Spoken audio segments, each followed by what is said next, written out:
Uwakili. Uwakili.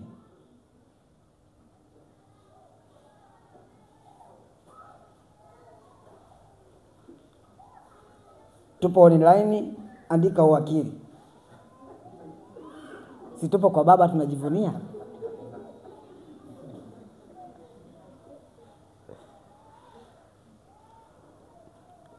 Bwana Yesu asifiwe sana. Tunapozungumzia neno wakili, wakili kwanza ni mtu ambaye amebeba kitu kwa ajili ya watu. Au wakili ni mjumbe mwenye ujumbe kwa ajili ya watu.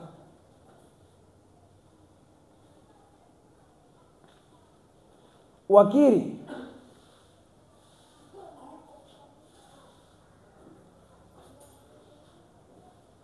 ni mwakilishi mwenye uwakili kwa ajili ya watu, au ni mjumbe mwenye ujumbe kwa ajili ya watu. Hauwezi ukawa wakili kama huna kitu cha kuwakilisha, na hauwezi kuwa wakili kama hayupo unayemwakilisha. Manake wakili anasimama mbadala ya, anasimama katikati kwa ajili ya mtu na mtu, au Mungu na watu. Yeye anasimama katikati kama wakili kwa ajili ya kuwakilisha kile alichotumwa. Amen. Amen. Tunafahamiana hadi hapo? Natamani ukamate mambo machache tu. Na katika hili nataka tangulie kusema kwamba sisi wote tulioko hapa ni mawakili ambao tumebeba uwakili wa kumwakilisha mfalme. Sisi ni wajumbe ambao tuna ujumbe wa kumwakilisha mfalme. Ili wakili aitwe wakili, ni lazima awe na kitu cha kumwakilisha, awe na kitu ambacho kinamfanya yeye aitwe wakili. Kwa mfano, mimi Binueli nimekuja hapa Unguja, nimetumwa na shirika la Overland Mission kwa ajili ya kazi ya Mungu, kuleta ufalme wa Mungu juu ya visiwa vya Mafia. Simesikia hapa mchungaji ametutambulisha kwamba hili ni shirika la Overland Mission, miongoni mwa watumishi ambao umetokea Zanzibar. Ametuongelea vizuri sana. Manake nini? Sisi ni mawakili, tumetoka kutoka kwenye shirika la Overland Mission. Shirika hili limebeba ufalme wa Mungu. Kwa manake nini? Tuna ujumbe wa Mungu kwa ajili ya watu fulani, au watu wa Mafia. Manake tungekuja hapa Mafia kama hatujatumwa na Mungu au na shirika, bado tusingekuwa mawakili. Tunamwakilisha nani? Basi uko mwenyewe, maana kujisemea mwenyewe. Amen. Naomba tusome katika kitabu cha Mwanzo, ile sura ya 1 mstari wa 26. Tuanzie na mwanzo kabisa wa uwakili ambao Mungu aliufanya chini ya uumbaji. Mwanzo sura ya 1 mstari wa 26. Msomaji anaweza kusoma chapu kwa ajili ya kuokoa muda. Naomba nisomee.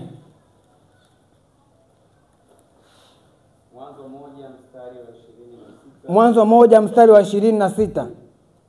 Biblia inasema, ndiyo, Mungu akasema, na tumfanye mtu kwa mfano wetu, ndiyo, kwa sura yetu, wakatawale samaki wa baharini na ndege wa angani, ndiyo, na wanyama na nchi yote pia, ndiyo, kila chenye kutambaa kitambaacho juu ya nchi.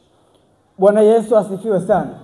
Tunaona katika kitabu cha Mwanzo ile sura ya 1 kuanzia mstari wa 26 na kuendelea. Kwa muktadha wa kitabu cha Mwanzo sura ya 1, tunamwona Mungu akiufunua uumbaji katika taswira ya kuonekana. Miti ionekane, ardhi ionekane, na kila kitu kionekane. Lakini tunamwona Mungu pia anazungumza kwamba na tumfanye mtu kwa sura yetu na kwa mfano wetu. Lengo lake ni nini? afanye jambo, akatawale samaki wa baharini, akafanya vitu, mambo mengi sana. Maana yake Mungu alimweka Adamu kuwa kama wakili wa kumwakilisha yeye juu ya uumbaji. Uumbaji wote ulipokuwa mtazama Adamu, ulikuwa unamuona Mungu ndani yake. Kwa mfano, mtu anapotuma kutoka kwenye mamlaka fulani au kwenye kitengo fulani, lazima anapokuja na ule ujumbe utamwakilisha yule muhusika ambaye amemtuma. Maana yake tutakapokuwa tunamtazama yule, tutamuona kwa sura ya kibinadamu, lakini kwa ukweli kabisa maneno anayozungumza sio katika neno ambalo analisema, tunamuona yule ambaye amemtuma. Narudia maneno yangu ya jana. Mtu yote anapotoka kwenye mamlaka ya Ikulu kule juu, ametumwa na Rais Samia hapa,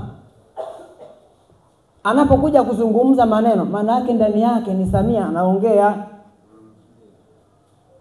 Hata akija hapa akisema mbunge wa hapa ahamishwe apeleke mahali fulani, hakuna mjadala, kwa sababu ujumbe umetoka kutoka mamlaka kuu ambayo imemtuma kwamba wewe afanye 1 2 3 1 2 3, na hapo hakuna mjadala.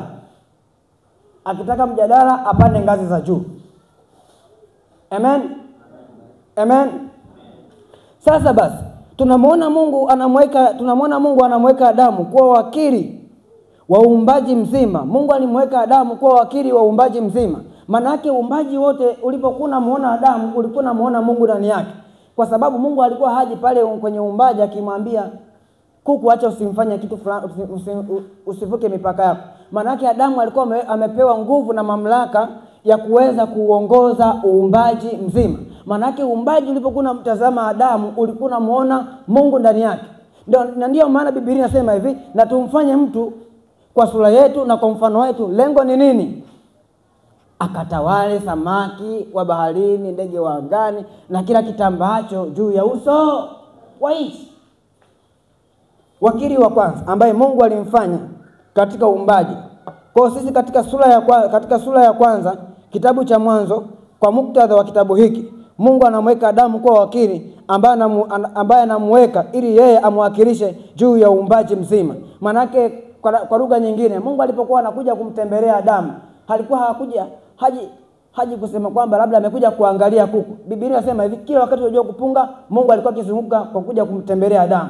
Nafikiri kwamba labda Mungu alikuwa anakuja kutaka nini kimefanyika katika uumbaji kwa Adamu. Alikuwa hawezi kwenda kuuliza ng'ombe, kwenda kuuliza kuku, kwa sababu amemweka kiongozi ambaye amemwamini kwamba huyu katika uumbaji wote yeye ndiye atakayekuwa control. Hata nikija hapa lazima mimi nitakuja kwa huyu mtu, nitauliza kuna kipi kimepungukiwa. Amen. Mara zote kiongozi yote anapotoka katika mamlaka fulani, anapokuja hapa kwa mfano Kilindoni hapa, kwa sababu hiyo kiongozi ametoka kwenye ile mamlaka, rais hawezi kuja kwa raia wa kawaida kama mimi hapa aanze kuniuliza kwani ilikuwaje hapa? Ilikuwaje, umenipa nini? Hawezi kufuata kukufesi na kuniambia kwani ilikuwaje kwenye mkutano, ilikuwaje? Alipowakilisha ilikuwaje? Kwani nilijua mimi nimekubaliana kitu gani? Amen. Amen. Kwa manangu nini? Mungu anapomweka mtu kwa ajili ya jambo fulani, anakuwa na kuamini wewe. Hawezi kuja kumuuliza mchungaji kwa nini yule hajafanya kitu fulani, kwa sababu wewe umepokea lile neno kutoka kwa Mungu na lazima ufanyie kazi wewe mwenyewe. Tunaendelea. Pointi yangu ya pili inasema hivi. Pointi yangu ya kwanza, mwakilishi yeyote lazima awe na mamlaka husika kutoka kwa muhusika aliyemtuma. Mwakilishi yeyote lazima awe na mamlaka husika kutoka kwa muhusika aliyemtuma. Hiyo ni lazima sana na ni muhimu sana. Kama wana wa Mungu au watoto wa Mungu, tunapokuwa sisi tuliookoka, ni lazima tuelewe nafasi tulionayo katika ufalme wa Mungu. Kwa nini? Kwa sababu tumeweka kuwa mawakili wa ufalme wa Mungu. Ukisoma katika ile Wakorinto wa kwanza ile sura ya 4, Wakorinto wa kwanza sura ya 4 inatueleza. Wakorinto wa kwanza sura ya 4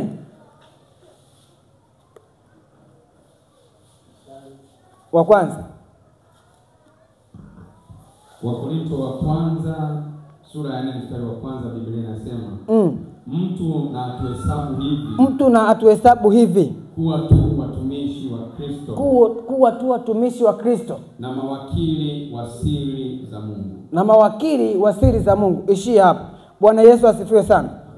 Kwa sababu sisi tumebeba ujumbe wa uwakili wa Kristo ndani yetu. Amen. Ni lazima katika uwakili wetu kuna kitu ambacho Mungu ameweka ndani nyuma yetu ambacho kinatuthibitisha sisi kwamba sisi ni mawakili. Kwa mfano, tunaporudi katika kitabu cha Mwanzo ile sura ya kwanza na mstari wa 26, tunamwona Mungu anampa nini Adamu? Ujumbe. Anampa uwakili wa utawala. Anampa mamlaka juu ya utawala, juu ya vitu vyote.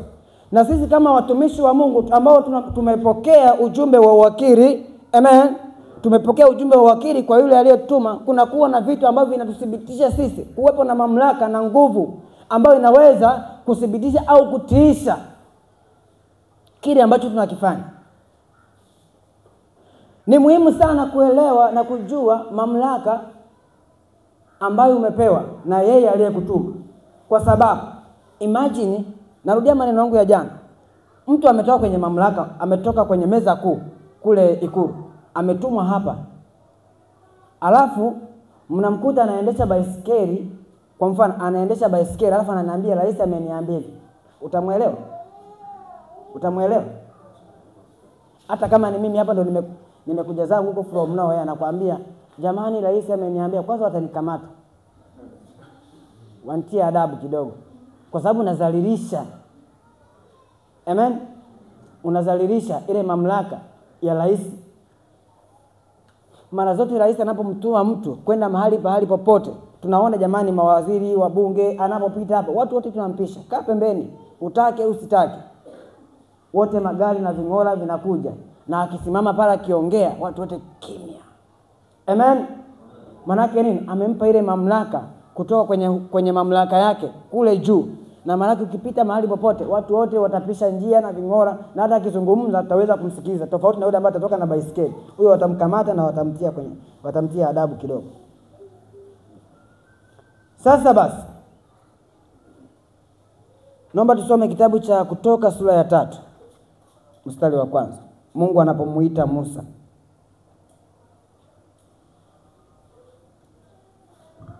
Kutoka sura ya 3 mstari wa kwanza. Ndiyo. Biblia inasema, ndiyo, basi huyo Musa alikuwa akilichunga kundi la Yethro mkwewe, kuhani wa Midian.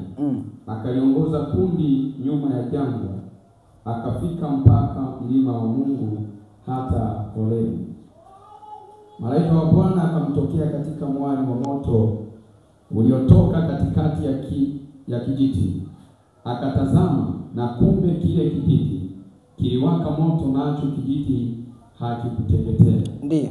Musa akasema, nitageuka sasa niyaone maono haya makubwa, na sababu kijiti hiki hakiteketei.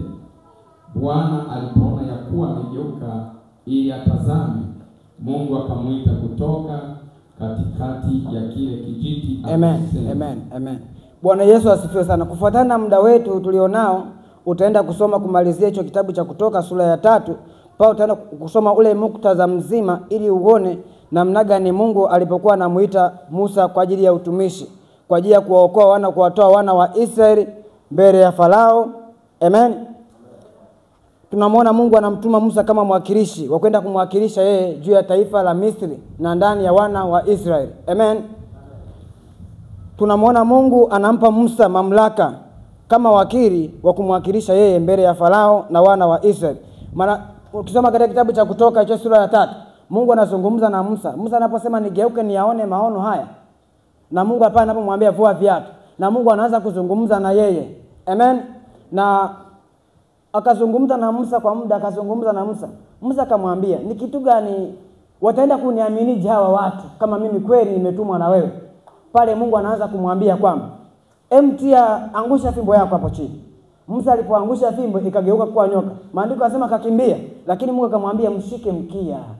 Akamshika mkia na fimbo na nyoka akageuka kuwa fimbo tena.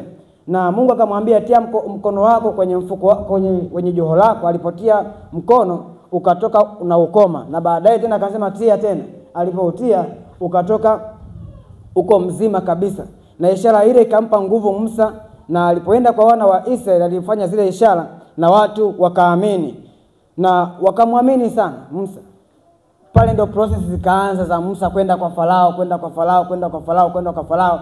Kwa ishara zinamthibitisha mtu kwamba yeye huyu kweli ametumwa na Mungu. Manake pale Musa angeenda na maneno matupu, ingekuwa ni ngumu sana kuweza kuaminika mbele ya wana wa Israeli. Aseme mimi nimetumwa na Mungu, sasa nimekuja niwakomboe kutoka katika nchi ya Misri. Mungu ameona mateso yenu. Ni sawa, ujumbe utaeleweka kama amesema, lakini ni kitu gani ambacho kinakuthibitisha wewe kweli kama umetumwa? Kwa sababu katika nchi hii ya Misri inajulikana kwamba huyu Farao ni mtu mwenye nguvu sana. Ni mtu mwenye nguvu, ana wachawi wengi sana katika Misri. Misri kuna wachawi wengi sana ambao walikuwa wanafanya ishara kubwa sana. Kwa hiyo lazimika Musa apate Mungu ampe miujiza, ampe ishara, ampe mamlaka ambayo ilikuwa inazidi kuliko mamlaka zote za Wamisri kwa wakati ule, ili watu waweze kutofautisha Mungu na miungu, kwa sababu watu wengi walikuwa wameshasongwa na ule mto wa miungu. Watu wengi walikuwa wanatumikia miungu, walikuwa wameshasahau kabisa, wanateseka, wanateswa, wanaona nguvu ya Farao na mamlaka alionayo katika kiti chake, katika uongozi wake katika kipindi kile. Na ndio maana Mungu akampa mamlaka na nguvu za kuweza kumthibitisha yeye Musa kwamba kweli yeye ni mtume aliyetumwa na Mungu kwa ajili ya kuwakomboa wana wa Israeli kutoka Misri na kuwapeleka katika nchi ya Kanaani. Ukisoma katika sura ya 7 ule mstari wa kwanza, Mungu anamuita Musa tena. Funua hapo, nitakwambia usome baadaye. Mungu anamuita Musa na anamwambia Musa, ndakufanya kuwa kama Mungu mbele ya Farao, na hiyo Haruni ndugu yako atakuwa kama nabii wako. Amen. Mungu anamfunua Musa kama Mungu. Hilo ni jambo kubwa sana. Tunaposema Mungu jamani, ni mtawala juu ya vyote. Mungu anamkabidhi ile mamlaka na ukuu na uwezo wa utendaji wa mambo makubwa sana mbele ya Farao. Mungu anasema nitaonyesha uwezo wangu juu ya Farao ili watu wote wapate kunijua kwamba mimi ni Bwana. Lengo la Mungu kuonyesha mambo makubwa zaidi na zaidi ili kuweza kufunika kwanza ile miungu, watu wafunguke akili na kumjua Mungu, kwa sababu watu walikuwa wamefungwa. Watu ni wengi lakini wanatumikishwa na mtu mmoja. Watu ni wengi lakini wanatumikishwa na mtu mmoja. Amen. Kwa hiyo lazimika Mungu aliona ni vema afanye vile ili watu waweze kufunguliwa, tuweze kutofautisha Mungu na miungu ni ipi. Nisomee katika kitabu hicho cha Kutoka sura ya 7 mstari wa kwanza. Kutoka 7 mstari wa kwanza. Bwana akamwambia Musa, angalia nimekufanya wewe kuwa kama Mungu kwa Farao, na huyo ndugu yako Haruni atakuwa nabii wako. Amen. Bwana Yesu asifiwe sana. Tunaposoma haya maneno ni rahisi sana. Ni rahisi sana kusoma kwamba Mungu akamfanya Musa kuwa kama Mungu na Haruni kuwa kama nabii. Jamani, jambo kubwa sana. Ni jambo kubwa sana ambalo ukiiambia dunia leo kwamba Mungu alimfanya Musa kuwa kama Mungu na Haruni kuwa kama nabii, watakupiga na mawe kabisa. Kwa sababu hawaelewi ule uzito, hawaelewi kile ambacho Mungu alikuwa anakifanya, alikuwa anakimaanisha kwa wakati ule katika kipindi kile kwa wana wa Israeli, kwa kile ambacho walikuwa wanakipitia. Ilikuwa ni mambo magumu na ni mazito sana. Yalikuwa hawezi kuvumilika. Maana kulikuwa na nguvu kubwa sana kwenye nchi ya Misri ambayo ilazimika Mungu aoneshe uwezo juu ya mtumishi wake kwamba kweli amemthibitisha na amemtuma. Kwa wakili yeyote anapotoka kwenye mamlaka yoyote lazima atoke na nguvu na atoke na mamlaka husika kutoka kwenye mamlaka hiyo ambayo itakaweza kumthibitisha kwamba yeye kweli huyu ametumwa na yeye. Tunamwona Mungu anapomtuma wakili, lengo ni nini? Lengo ni watu waweze kumjua yeye kwamba yeye ndiye peke yake anayestahili kuabudiwa, hakuna mwingine. Amen. Mungu anapomtuma wakili, lengo ni kwamba watu wamjue Mungu na yeye ndiye anayestahili kuabudiwa, hakuna mwingine. Kama kitabu cha Kutoka, watu wa Misri walivyokuwa naabudu miungu, lengo lilikuwa kwamba Mungu awaoneshe wa Misri kwamba hakuna Mungu mwingine mwenye nguvu isipokuwa ni yeye peke yake na yeye ndiye anayestahili kuabudiwa. Na tunaona katika Agano la Kale, kusoma katika kitabu cha Agano la Kale, unamwona Mungu alikuwa anawatumia watu wengi sana. Kwa mfano, manabii na wafalme, Mungu aliwateua kwa ajili ya kazi ya kumwakilisha yeye. Tunamwona Daudi alisimama kwa nguvu kwa ajili ya kumwakilisha Mungu ndani ya taifa. Mungu akiinuliwa kama mfalme wa wafalme. Daudi amemsema Mungu sana kama mfalme wa wafalme, Bwana wa mabwana, Bwana wa majeshi ndio jina lake. Alimsifu Mungu sana na aliona ukuu na nguvu za Mungu sana. Na ndio maana alikuwa anapata uwezo na ufunuo wa kuweza kusema yale maneno. Haikuwa tu from nowhere ameamka amekula ugali na sembe. Anasema wewe ni Bwana wa mabwana, Mungu wa miungu, kwa sababu aliona mahali ambapo hapakuwezekana kabisa, lakini imewezekana kwa nguvu zangu haiwezekani. Ndio maana nasema wewe ni Bwana wa majeshi, wewe ni Bwana wa mabwana. Amen. Kwa kuna wakati unafika Mungu anafanya mambo makubwa sana. Lengo ni kuweza kumthibitisha na kumdhihirisha yule mtu kwamba kweli yeye ndiye aliyempa huo ujumbe wa utume kwa ajili ya hao watu husika. Mambo ya kuzingatia kama mtume au kama mwakilishi ambao umetumwa kwa ajili ya kazi ya uwakili. Jambo la kwanza, lazima umjue na umtambue aliyekutuma ana mamlaka gani.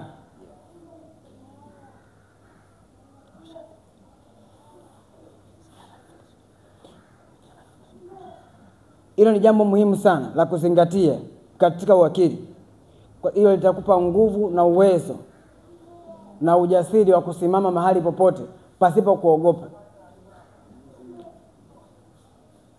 Kwa sababu hii inakupa wewe nguvu na ujasiri wa kusimama katika utambulisho wako. Mtu anapokupa mamlaka, anapokupa nguvu, anapokumilikisha kitu, ukielewa yeye aliyekupatia ni nani, hii itakupa nguvu wewe ya kusimama mahali popote. Kwa sababu usipomuelewa yeye aliyekutuma na mamlaka gani, utaenda kufanya kinyume, utajiharibia, utazalilika tu. Amen. Na ndivyo ilivyo hivyo katika maisha yetu ya uinjilisti. Tusipoweza kuelewa na kutambua nguvu ya Mungu ambayo inaishi ndani yetu juu ya maisha yetu, injili hatuwezi kuhubiri hata siku moja. Kwa sababu tutaanza kulinganisha injili yetu na watu fulani na dunia. Kwa sababu injili ni uwezo wa Mungu. Amen. Tunabeba kitu kikubwa zaidi, tunabeba uwezo wa Mungu ndani yetu, ambao uwezo huo ndio unaofanya kuokoa watu, na uwezo huo ndio unaofanya kubadilisha watu. Amen. Sisi tumebeba uwezo, sisi tumebeba nguvu, tumebeba mamlaka kutoka mbinguni. Sisi ni watendakazi kutoka kwenye mamlaka ya mbinguni au kutoka kwenye ikulu ya mbinguni. Amen. Amen. Amen. Wewe una nguvu, wewe una mamlaka kutoka kwenye mamlaka au kwenye ikulu ya mbinguni. Tumembeba mfalme ndani yetu ambaye ni mfalme wa wafalme kupita wafalme wote, kupita miungu yote ya mafia, kupita falme zote za mafia, kupita wakuu wote wa mafia. Sisi tuna nguvu na tuna mamlaka ya ajabu sana katika ulimwengu wa roho. Amen. Amen. Amen. Na kwa sababu mambo haya yako katika ulimwengu wa roho, lazima tuombe Mungu ili tuweze tupate nguvu na uwezo wa kudhihirisha katika ulimwengu wa mwili. Na tusipoweza kuelewa ile nguvu tulionayo sisi, ni ngumu sana kuweza kufanya kile ambacho Mungu ametupatia. Tusipoweza kuelewa nguvu za Mungu na mamlaka ya Mungu kwenye ujumbe ambao umetupatia kwa ajili ya kwenda kumwakilisha yeye, ni ngumu sana kuweza kusurvive katika ule ujumbe. Kwa hiyo ni muhimu na ni lazima sana sisi kama watumishi wa Mungu ama kama wainjilisti wote ambao tuko humu kuelewa nguvu ya Mungu, uwezo na mamlaka yote ya uungu kwamba inaishi ndani yetu. Na hapo utapata nguvu na ujasiri wa kuweza kuhubiri injili pasipo kuogopa kitu chochote. Ukisoma katika kitabu cha Marko ile sura ya 16 na ule mstari wa 15, anapoambia enendeni ulimwenguni mote mkaihubiri injili kwa kila kiumbe, kila aminie na kubatizwa ataokoka, na ishara hizi zitafuatana nao hao waaminio, kwa jina langu watatoa pepo, kwa jina langu. Ameahidi mambo mengi sana, na Biblia inapozungumza kuhusu ahadi inakuelezea wewe jinsi ulivyo, inakufunua jinsi wewe ulivyo katika ulimwengu wa roho, inafunua nguvu na mamlaka ambayo Mungu amekupatia, inafunua utambulisho wako kwamba wewe ni nani. Amen. Amen. Hallelujah. Kwa ni muhimu sana na kuelewa ile nguvu na mamlaka na ujumbe ulionao, ni nani aliyekutuma, ana uwezo gani, ana mamlaka gani. Tumetumwa kutoka kwenye mamlaka. Jambo kubwa sana. Ni jambo kubwa sana, na lazima ubebe ujasiri na kuwa na imani katika kile ambacho Mungu amekupatia. na usonge mbele kwa ujasiri pasipo kuangalia kitu chochote. Ninakumbuka katika kipindi hicho nipo kwenye lile kanisa ambalo nimetoka kuwapa ushuhuda. Kilipotokea kile kipindi cha tulipopitia katika lile pito la wale watu walipokuja usiku wakachoma moto na vitu vyote vikaungua. Kwani nilifadhaika katika moyo wangu, lakini Mungu alinikumbusha. Aliniambia, kumbuka mimi ni nani. Usijipiganie mwenyewe. Kwa sababu kuna wakati fulani nilifika nikaingia kibinadamu. Nikasema light ningemjua huyu mtu, ningeenda pale sheri nikanunua mafuta nikawasha hata nyumba yake. Kwa sababu nikasirisha. Lakini akasema vita sio ya kwako wewe. Wewe unapaswa kusamehe. Sio umesamehewa, ulikuwaje zamani? Kwa hiyo ikabidi nirudi kwenye upendo wa Mungu sasa, kwenda kuwasamehe wale watu. Ila kweli nilikuwa nimefikia kipindi ambacho kilikuwa ni kibaya, nikaanza kuwaombea mabaya. Nikatoka kwenye mstari, nikaanza kujipigania mwenyewe. Na ukianza kujipigania mwenyewe, watafuta kufa. Kwa lazima usimame kwenye mamlaka, usimame kwenye utambulisho. Na hapa atakupa wewe uwezo na nguvu wa kuweza kuendelea. Na baada ya muda kidogo tu, nilipoweza kusamehe, kanisa wote waweza kusamehe. Unajua Mungu kilichotokea ni nini? Yaani kaanza kushangaa watu wanaanza kutoka huko nje, wanakuja. Mimi hata Kiingereza sijui. Nikashangaa wanakuja na watafasiri wao. Nini na nini wasema tutaka tuwajengee kanisa, tuwarejeshe kila kitu. Wakanichukua na hiyo siku wakanipeleka kwenye hoteli moja ni 5 star. Nikasema, na mimi natoka Shabani naenda kwenye 5 star. Amen. Kwa hiyo siku ikawa ni siku kwangu ya ajabu sana. Na wakaturejeshea kila kitu. Ikawa sivyo haikutosha. Na Mungu tena akafungua milango mingine. Wakaja na wakolea wengine wa misheni wengine wakasema, ili kanisa watu ni wengi, sasa itakali liongeze, lijengwe. Na baada ya muda kidogo likajengwa bonge la mkanisa. Wakati huo tulikuwa nakaa kwenye maturubai, mvua ikianza kunyesha tunajibanza. Kama hiyo mvua iliyokuja hiyo, tungekoma. Lakini kwa wakati huo pia unajua jamani, kuna uzuri sana ndani ya Yesu. Ukitambua mamlaka, ukitambua nguvu, ukitambua ule uwezo ambao Mungu amekupatia. Hata hii mvua kuna wakati jamani ilikuwa inasikia neno la Mungu. Sio kwamba haisikii. Ndio maana hapa ilipokuwa inanyesha, mimi nikawa naiangalia. Nikasema hivi wewe hujui kama leo tuko ibadani? Nimeshatoka ustaarabu basi. Kwa sababu hicho kipindi chetu kipita tulikuwa kwenye mahema, tunatelika maturubai. Kwa mvua ikianza kunyesha, ikija ya upepo hapana pa kujibanza. Lakini Mungu namna gani alivyoweza kufanya miujiza.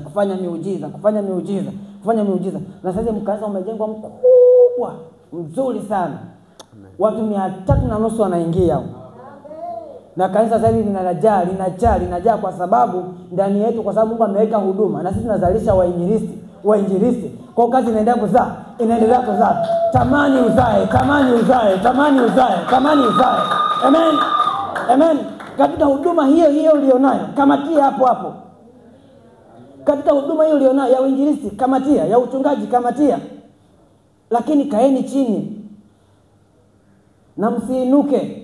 Msione mmepata maarifa makubwa sana. Mimi pamoja na kusoma kwangu kote, siwezi kumdharau mchungaji yoyote. Jamani, kazi ya uchungaji wanajua wao walioitiwa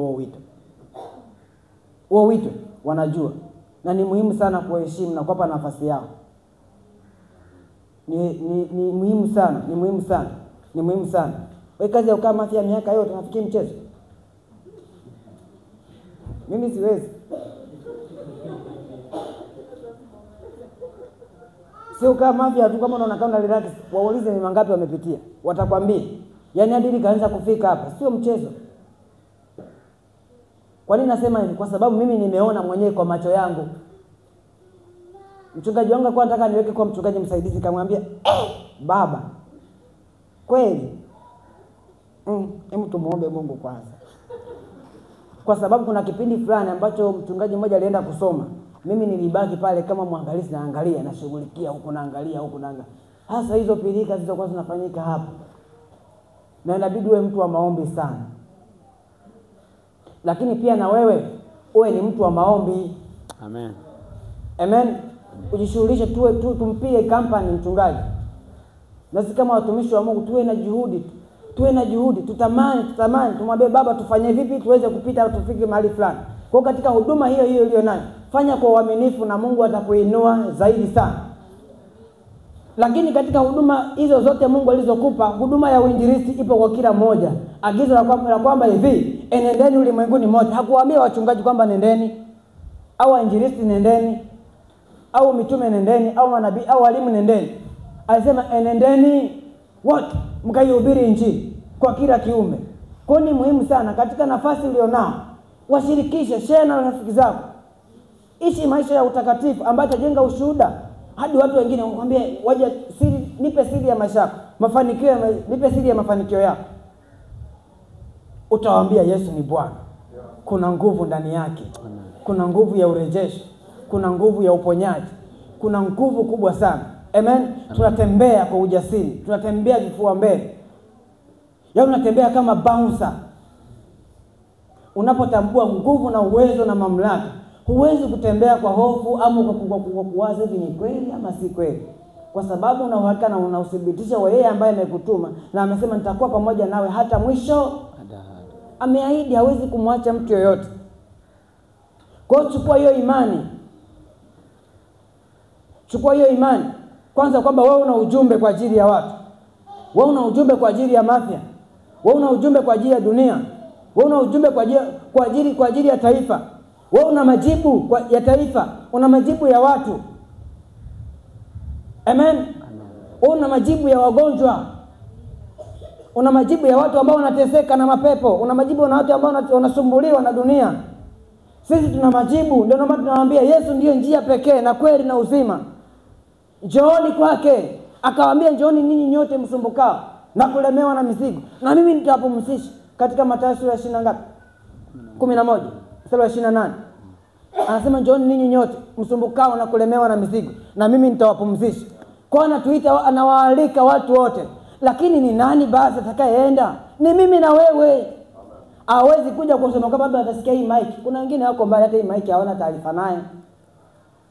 Wanakaa mnapiga mazogo. Lakini siku wewe ukichukua hatua kusema kwamba hata japo hata kwa wiki, hata watu wawili watatu. Unajua ushuhudiaji wa maisha, ushuhudiaji sio kwamba labda ni sehemu fulani ya kuingia na kutoka. Ni kuingia na kutoka. Huduma yetu haiko hivyo. Yaani hivyo ndivyo, yaani inakupa automatic kwa kwamba wewe umelala, umekaa, umefanya nini? Yaani wewe ndivyo ulivyo, kwamba wewe ni mwinjilisti, kwamba wewe ni mchumbe na ni wakili. Amen. Sio kwamba ni ofisi fulani unaingia mara moja unafanya kazi alafu unaondoka unaenda kufanya kazi zako zingine. Unaingia unafanya kazi alafu unaondoka unaenda kufanya kazi zako zingine. Haiko hivyo. Tunapoingia katika ufalme huu wenye nguvu, ufalme wa Kristo Yesu, tunaingia automatic moja kwa moja. Uwe nyumbani wewe ni wakili. Uwe unakula wewe ni wakili. Uwe unafanya nini wewe ni wakili. Amen. Amen. Na ndivyo ilivyo. Samia naongea mambo ya watu. Kiongozi wa nchi haimaanishi kwamba akienda kulala sio rais. Haimaanishi kama anakula sio rais, au kwamba ni kitengo fulani anaingia tu anafanya kazi alafu anaondoka anaachana nacho. Hapana. Hadi miaka yake 5 yote iishe, yeye anajijua na anajitambua. Kwa na sisi tunahitaji sana kuelewa na kujitambua nafasi tulionayo mbele za Mungu. Sio kwamba ni waingiaji na kutoka wenge, yani wewe ndivyo ulivyo. Hauna siku maalum. Kiweka siku maalum umejitokeza is okay, tukutane mbele. Lakini ushuhudiaji, kushirikisha watu injili inakuwa ni maisha yetu.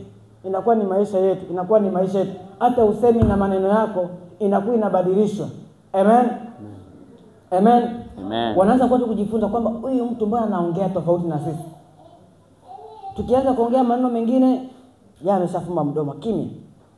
Anawasikiliza. Wapo kwenye mada wao wanasema, "Wewe unaonaje?" Unajua Mungu maneno yako yanamwakilisha yeye aliyemo ndani yako. Maneno yako yanamwakilisha yeye aliyekutuma. Amen. Na ndio maana mimi naepuka sana kuongea ovyo ovyo. Unaweza kuwa unaongea na kusikiliza. Sina haraka na wewe. Wewe ongea maliza. Na ukikaa katika utulivu na kumsikiliza mtu inakuwa ni rahisi sana kumuelewa na umjibu nini. Kwa sisi kama watumishi wa Mungu ni lazima sana tuelewe na tujue na tutambue ile mamlaka ya uwakili ambao Mungu ametupatia ndani yetu, ule uwezo na nguvu ambazo Mungu ameweka ndani yetu. Amen. Ya kuweka mikono juu ya wagonjwa, juu ya vipofu wapate kuona, Sijafika kumponya tu kiwete, lakini bado napiga na juhudi. Bado tu kiwete tu ndio bado mimi sijafikia katika hicho kiwango na mtu aliyekufa. Lakini ni juhudi yangu na ni maombi yangu makubwa sana kumwambia Mungu, ingawa miujiza ni watoto, lakini natamani nione siku moja mfu ambaye amekufa napokutana naye tu. Mimi katika maisha yangu sijawahi kuona maiti live, lakini namuombaga Mungu. Nasema Mungu, nikikutana na maiti wa kwanza katika maisha yangu, namuona hivi, naenda kumshuhudia. Katika jina la Yesu inuka na uende.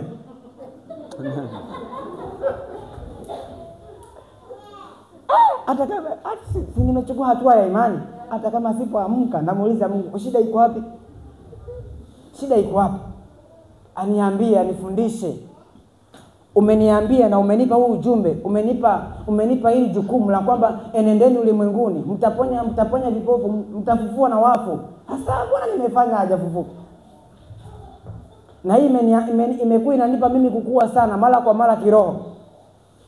Napoombea watu, kwa mfano napoombea mtu mwenye pepo, ama kawia kufunguliwa, tutakemewa pepo toka. Si umekemea? Si atoki sasa. Sasa umekemea risala la kwanza, risala la pili, na la tatu linaenda. Shida iko wapi? Shida ipo kwangu au kwa nani muombea? Lazima hapo Mungu akuweke sawa. Nawaambieni, sio masiara wala sichekeshi, ila hivyo ndivyo unavyoweza kukua kiroho katika jukumu ambalo umepewa. Kwa sababu ukisema unafanya tu, unajifariji na kujitia moyo, utabaki kudumana, hauwezi kukua. Uliza ili upewe majibu. Uliza ili upate kukua.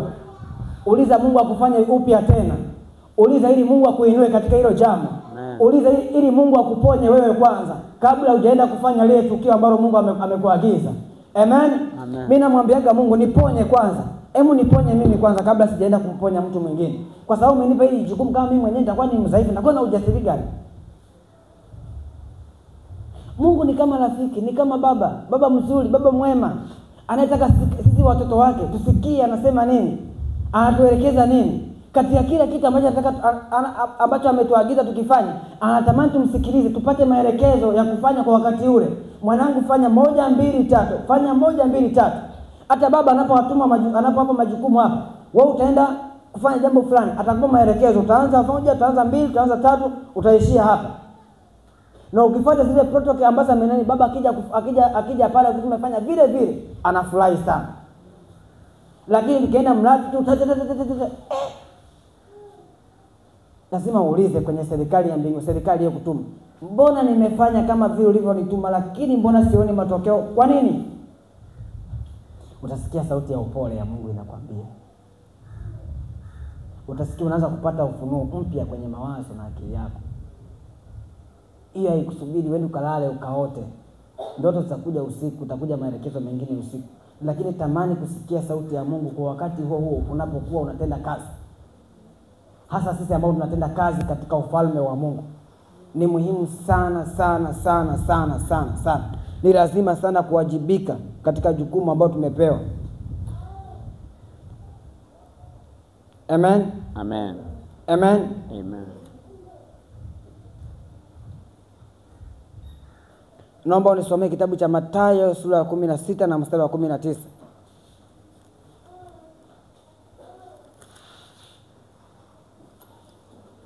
Mathayo mtakatifu sura ya 16 na ule mstari wa 19. Na maarufu sana, kila mmoja anajua huo mstari. Biblia inasema, nami nitakupa wewe funguo za ufalme wa mbinguni. Sikiliza hilo neno kwanza. Lisikilize kwa makini, afu angalie. Afu ndo wewe naambiwa hilo neno. Nitarudia. Ndiyo. Nami nitakupa wewe funguo za ufalme wa mbinguni. Ndiyo. Na lolote utakalolifunga duniani, ndiyo, litakuwa limefungwa mbinguni. Ndiyo. Na lolote utakalolifungua duniani, ndiyo, litakuwa limefunguliwa mbinguni. Haleluya.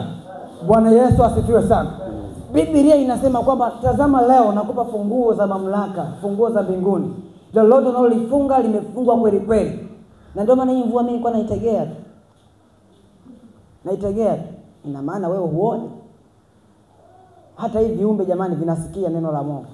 Kule Unguja tuna kilimo kwa njia ya Mungu. Tunafundishwa namna ya kuweza kuzungumza na mazao. Pale ndio kitu ambacho kilinishangaza. Linakwambia hivi, wewe uone kama mimi nahitaji dawa sasa hivi. Kuna magonjwa mengine ambayo yanakuja yanasomba ni mazao tupige dawa. Ombea. Kwa mazao yana lugha, kuna lugha mbalimbali za kuweza kuzungumza, lakini Mungu anakupa ufunuo kufuatana na. Kwa nini? Kwa sababu haya mambo yalikuwa ndani yetu, yalikuwa ni automatic katika kitabu cha Mwanzo hiyo sura ya kwanza. Maana yake nini? Tunapompokea Kristo Yesu, tunarejeshia ule uwezo na nguvu na mamlaka ya utawala mzima katika uumbaji. Mungu hajabakisha kitu hata kimoja. Amen. Amen. Hajabakisha kitu hata kimoja. Biblia inasema nawapa funguo za mamlaka. Lolote mtakao lifunga duniani litakao limefungwa na mbinguni. Lolote mtakao lifungua hapa duniani litakao limefunguliwa na kule. Kwa hiyo wewe ndio una maamuzi ya maisha yako. Katika vita yote ya kiroho wewe ndio una maamuzi ya kushinda. Kwa nini? Kwa sababu wewe ndio una funguo. Au utamwambia Bwana Yesu, njoo funge mlango. Utakuwa bado hujaelewa nafasi ambayo Mungu amekupatia. Sema, katika jina la Yesu ninafunga kila magonjwa, kila roho inayosumbua familia yangu nafunga leo. Tena kone kabisa, usije tena. Lazima tuelewe na tutumie kile ambacho Mungu ametupatia. Na unaposoma Biblia usisome kana kwamba unamsomea mtu mwingine. Soma kana kwamba unajiambia wewe na Mungu anazungumza na wewe. Amen. Kwa sababu Biblia nzima inazungumza mara nyingi sana. Ni Mungu anazungumza kutufunua sisi jinsi tulivyo. Kwa sababu wanadamu tulipoanguka kwenye dhambi, tukapotea na giza likaingia, la kutokumjua Mungu. Sasa Mungu anazungumza sisi kwenye Biblia. Unajua nyinyi ni wa hivi, nyinyi mna nguvu hivi na hivi. Kwa Mungu anatuthibitisha. Sisi nabaki ni kuweka tu imani na kuingia katika utendaji kazi. Amen. Kwa ni muhimu sana sisi kama watumishi wa Mungu au kama wana wa Mungu ambao tumebeba ujumbe au wakili wa kwenda kumwakilisha Kristo Yesu ndani ya visiwa vya Mafia na Tanzania na mataifa mengi na mataifa yote ya ulimwenguni. Ni muhimu sana kuelewa katika utume wetu au katika wakili wetu ile mamlaka na nguvu ambayo tulionayo katika ule ujumbe tulioubeba. Amen. Wewe ni mjumbe ambao umebeba ujumbe wa Mungu wa kuambia watu wengine habari njema za ufalme wa Mungu. Na sio habari hiyo tu, umebeba mamlaka na nguvu na uweza. Wewe ndiye uliye na jibu la watu. Amen. Unajibu la magonjwa, unajibu kwa nini watu wameteseka. Amen. Kuna watu wengi wanateseka, watu wamefungwa, watu hawajui waelewe, hawajui wafanye nini, hawajui mbele wala nyuma. Amen. Wanahitaji msaada, watu wamefungwa jamani. Wewe ndiye unajibu. Ukiacha kwenda wewe, wale watu wanakufa na wanakufa katika dhambi. Ni heri mwambie mtu, lakini mtu atakataa. Lakini bado namuonea huruma. Watu wamefungwa au waliofungwa anakupiga na kukupiga. Unamuonea afa anakupiga na kukupiga. Siku moja mwaka jana tulikuwa tunashuhudia sehemu fulani. Tulipoenda ile sehemu tukaenda kwa mganga mmoja. Yule mganga yule akatoa vitu vyake, akasema jamani, mimi kweli leo natubu dhambi zangu zote. Je, alipatwa na nini yule mganga? Akapiga kelele, wananiibia vitu vyangu, wanataka kunichukulia. Walijutia bakora hiyo siku. Ile siku wale watu wakaanzisha vurugu, wakatupiga sana. Lakini mimi wakanikamata. Nikatoka katika lile eneo. Wakanikimbilia, wakanikamata, nikaenda wakanipeleka maeneo ya beach. Kule walinitia bakora. Wakanipiga, wakaniambia nyie mmechukua vitu vya yule mtu. Nikamwambia jamani, sikilizeni. Sisi hatujaje hapa, sisi sio wezi. Tulikuwa na jambo na lengo letu moja mbili, kuambia watu kuhusu habari njema za ufalme wa Mungu, au muulizeni mwenyewe. Na kama nawaambieni uongo akisema hivi kwamba mimi tumechukua hivyo vitu vyenu, hii shingo hii si bahali kwa hapa, pelekeni kule. Yaani nishangaa, hapo unakuja ujasiri wa aina ya ajabu sana ukiwa katika situation kama ile, lakini usiombe upitie kwa sababu inakuwa ni maumivu kidogo. Kwa tukapitia, nikamwambia hivyo. Jamaa mmoja akaniangalia.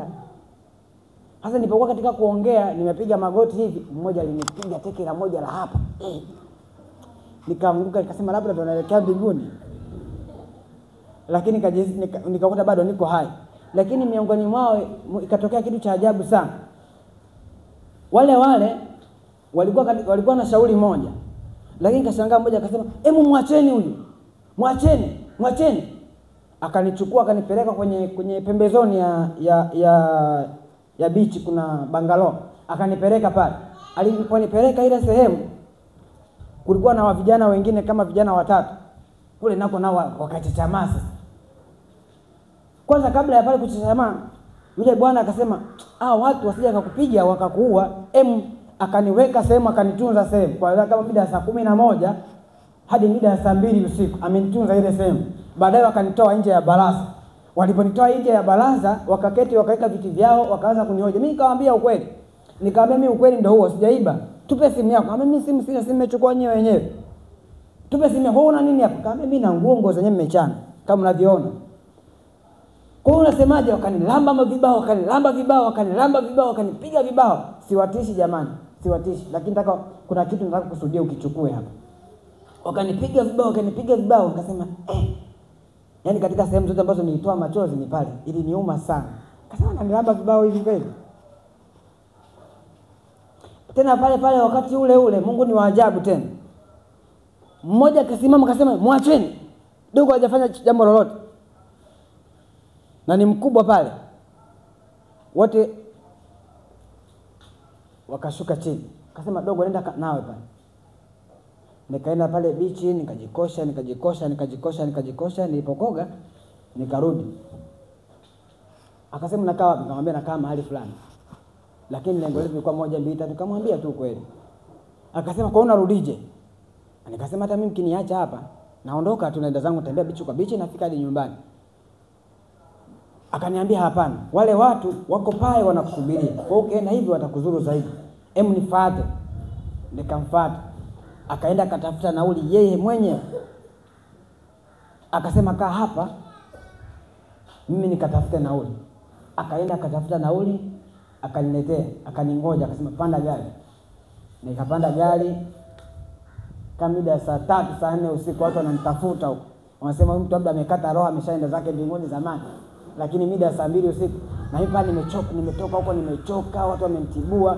Nimefika pale nyumbani si kitu gani. Mlango umefungwa, watu wote hawapo. Nilikanyaga mlango funguka, nikaingia ndani, nikaoga, kabadilisha nguo, nikaenda kwenye kambi ya timu kwa sababu kambi ya timu ilikuwa sio mbali. Nikaenda kwenye kambi ya timu, watu wakafurahi sana, nikaonekana kila mmoja yuko pale. Watu waliumia kidogo, lakini mimi ndio nilikuwa zaidi sana katika kipindi kile. Lakini kwa sababu muda ule Mungu alikuwa amefanya mambo makubwa sana. Na katika kipindi ambacho kilikuwa ni kipindi tofauti sana kwenye maisha, ilikuwa ni msimu wangu mpya wa Mungu kunipeleka kwenye viwango vingine. Nilimuona Mungu akifungua watu wengi sana. Watu walipona sana Unguja. Kwa sababu yalikuwa ni maombi yangu. Mungu natamani uponye watu sana. Kwa sababu uponyaji imekuwa kama ni silaha au kama ni upanga wa kuweza kuvunja ile nira ya dini. Na watu walifunguliwa wengi. Hatukuhangaika kwamba tusema Baba toka katika jina lile. Pona katika jina la Yesu Kristo na wewe huru kuanzia sasa hivi. Amen. Unashangaa mtu anaanza kurukaruka, anasema nimepona. Unamuuliza hata mwenyewe muombaji, umeponaje? Mniambie ilikuwaje? Kwa hiyo ilikuwa ni nzuri sana. Jamani, kuna nguvu sana ndani ya Yesu. Na hapo ilinipa nguvu na ujasiri, nikasema okay, kumbe hapa ndo penyewe. Na mimi nikakamata hapo. Sikuacha kuhubiri injili mimi. Unguja bado watu wanapokea na watu wanaokoka na wale watu bado mimi nawapenda. Na nafanya mbinu na mbadala ya kuwafikia ili nao pia waweze kufikiwa na injili. Kwa sababu wanafanya jambo ambalo hata wao wenyewe hawajui. Amen. Watu wamefungwa. Lakini ni nani atakaweza kuja kuleta uamsho huko kwa hao watu? Watu hao nani atakaowafikia ukisema kae kimya? Ni mimi na wewe. Tujivike moyo wa ujasiri. Twendeni huko.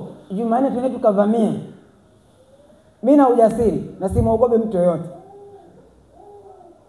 Kwa tuwe na ujasiri jamani. Tuwe na ujasiri, tuelewe ile mamlaka na uwezo ambao Mungu ameweka ndani yetu. Tuondoke kwa ujasiri kwa pamoja. Hiki kisiwa cha Mafia hiki ni kidogo sana. Ni kidogo tukishaelewa ile mamlaka na nguvu ambayo Mungu ameweka ndani yetu. Ndio hii itakayoweza kuja kubadilisha kisiwa cha Mafia. Hakuna mtu mwenye story atakayeweza kuja kubadilisha hiki kisiwa cha Mafia. Isipokuwa itakuwa ni dini tu kama dini zingine.